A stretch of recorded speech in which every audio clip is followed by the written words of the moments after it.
नमस्कार दोस्तों, गुरु ओम जी की ज्ञानशाला में आज हम जानेंगे ओम जी से सीधी बात नो बकवास।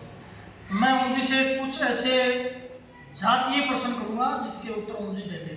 ओम जी, आदमी को कितना ईमानदार होना चाहिए आपकी दृष्टि से? देखो, जमाने के हिसाब से व्यक्ति को हर कार्य में ईमानदारी तो रखनी चाहिए, लेकिन आप ईमानदारी का कोई गलत फायदा उठाए तो उस समय आपको भी कुछ सोचना समझना चाहिए।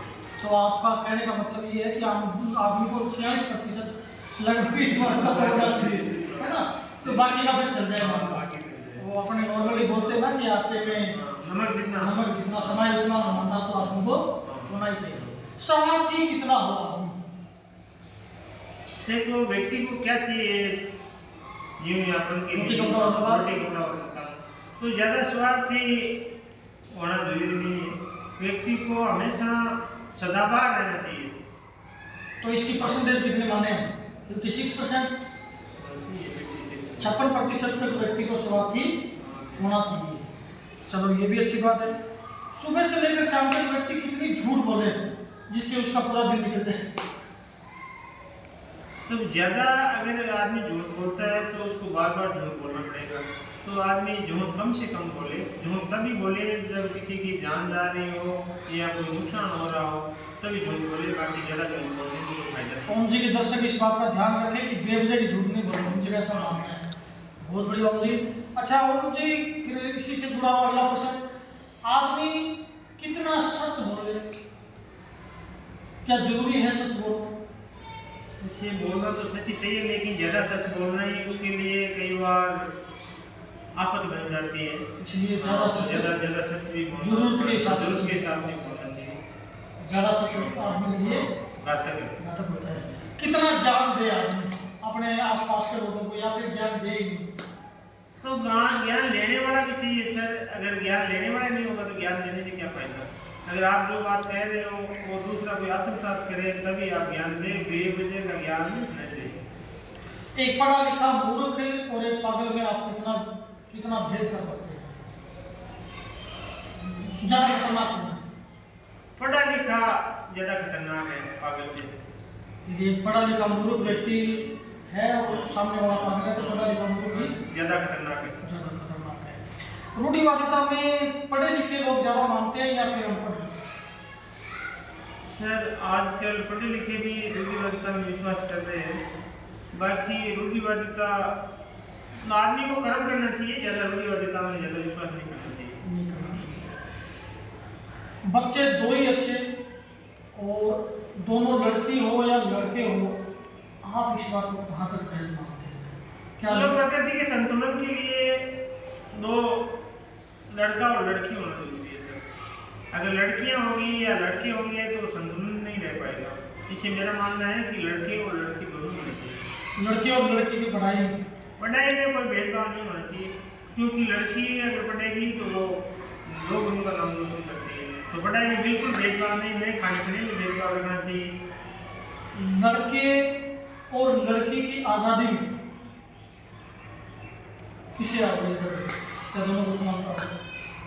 देखो, देखते हैं अपन वातावरण में देखते हैं तो या संविधान के हिसाब से दोनों को बराबरी का हक है, लेकिन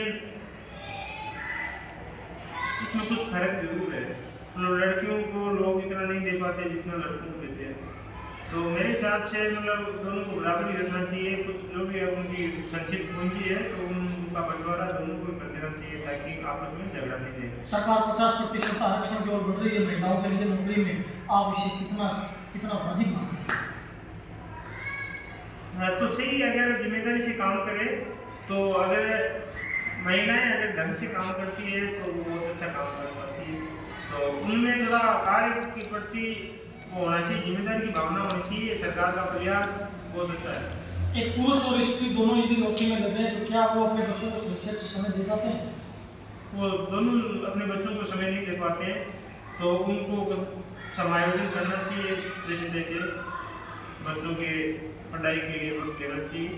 बाकी दोनों अगर नौकरी कर रहे हैं तो बच्चों के लिए वो समय नहीं दे पाते। अपने विशेष रूप से शेखावाटी और चूंकि ये नागौर का इलाका भी शेखावाटी से लगता है, आपकी एक बड़ी धारणा है कि हम लड़की उसी को देंगे कि सामने वाला लड़का गवर्नमेंट जॉब में लगा हो, इस धारणा को आप कैसे पढ़ना सकते? इसमें ये ऐसा जरूरी नहीं है कि सरकारी नौकरी हो। अगर लड़का बिजनेस कर रहा है तो दोनों का काम चल जाएगा। एक लड़की सर्विस में है, वो बिजनेस कर रहा है, तो दोनों में समायोजन भी अच्छी तरह से होगा और अपने बच्चों को भी वक्त दे पाता है। तो मेरे हिसाब से ये धारणा थोड़ी गलत है। बदलते परिवेश में नशा एक बड़ी आदत बन गई है, और विशेष रूप से अडल्ट बच्चों में या अपने अडल्ट बच्चों से छोटे वाले बच्चों में, आप इसके लिए क्या सुझाव देंगे? सर, अगर घर में माहौल अच्छा रहेगा तो बच्चे नशे की ओर अग्रसर कम होंगे। तो सबसे पहले अपने आसपास के वातावरण को देखना चाहिए ताकि बच्चे ऐसे माहौल में नहीं जा पाए। आपने आज तक कोई नशा किया? सर, मैंने अन्न का ही नशा किया है, वैसे कोई नशा नहीं किया, न मेरे परिवार वालों ने किया। और नशे का मैं फ़ायदा भी बताऊँ, मेरे पिताजी 80 साल की उम्र में पिछले साल गुजरे थे, तो उनको कोई मेजर बीमारी नहीं हुई, तो ये नशा नहीं करने का बेनिफिट मिला। एक स्वच्छ वातावरण को बनाए रखने के लिए आप अंतिम टिप्स क्या देंगे? कि हमारे आसपास जो भी वातावरण है वो शुद्ध हो और अच्छा आचरण करें सभी लोग, तो न हमें झूठ बोलना पड़े और न समाज दूषित हो। तो मैं यही कहना चाहूँगा कि सभी स्वस्थ रहे, सुखी रहे और अपने देश के लिए कार्य करें। ये थे कुछ जातीय सवाल ओम जी से। जुड़े रहिएगा ओम जी के यूट्यूब चैनल गुरु ओम जी की ज्ञानशाला।